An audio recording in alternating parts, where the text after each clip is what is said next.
અંકલેશ્વરના અંદાળા ગામ ખાતે આવેલ જ્ઞાનદીપ અનુપ કુંવરબા શાળાના આચાર્યએ વિદ્યાર્થીનીને માર મારતા આચાર્ય વિરુદ્ધ પોલીસ ફરિયાદ નોંધાઈ છે। અંકલેશ્વરમાં ગુરુ અને શિષ્યના સંબંધો ફરી એકવાર પોલીસ મથક સુધી પહોંચ્યા છે અને ગુરુ પર કાયદાનો સિકંજો કસાયો છે। અંકલેશ્વરના અંદાળા ગામ ખાતે આવેલ શિવમનગરમાં રહેતા રાકેશભાઈ કંચનભાઈ પટેલની દીકરી ક્રિષ્ના આ જ વિસ્તારમાં આવેલ જ્ઞાનદીપ અનુપ કુંવરબા શાળામાં ધોરણ 3માં અભ્યાસ કરે છે। ક્રિષ્ના તેના વર્ગખંડમાં શિસ્તબદ્ધ રીતે ન રહેતી હોય શાળાના આચાર્ય રાજેશ પટેલે પિત્તો ગુમાવ્યો હતો અને વિદ્યાર્થીનીને સ્ટીલની ફૂટપટ્ટી વડે હાથ અને બરડાના ભાગે માર માર્યો હતો। વિદ્યાર્થીની અશ્રુભીની આંખે ઘરે જતા આ અંગેની જાણ તેના માતા પિતાને થઈ હતી। દિવાળી વેકેશનની પહેલા ધમકાઈ હતી ને એટલે મેં રડતી હતી માસ્ક એટલે મને માર્યું હતું। મેં રડતી ને સરે ધમકાયું કે તું રડશે ને તો મારીશ। પછી શું થયું? પછી માર્યું હતું। માર્યો? કોને માર્યો છે? પ્રિન્સિપાલે રાજેશ સર।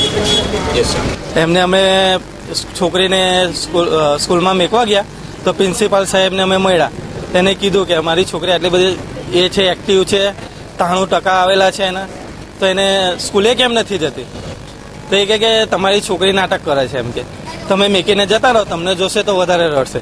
પછી એને મેકીને અમે ગેટ બાજુ આવ્યા, તેને દોડાવીને આખા ક્લાસમાં બેન્ચીસ પર પછાડી, ભીતમાં પછાડી અને એને એ રીતની મારી।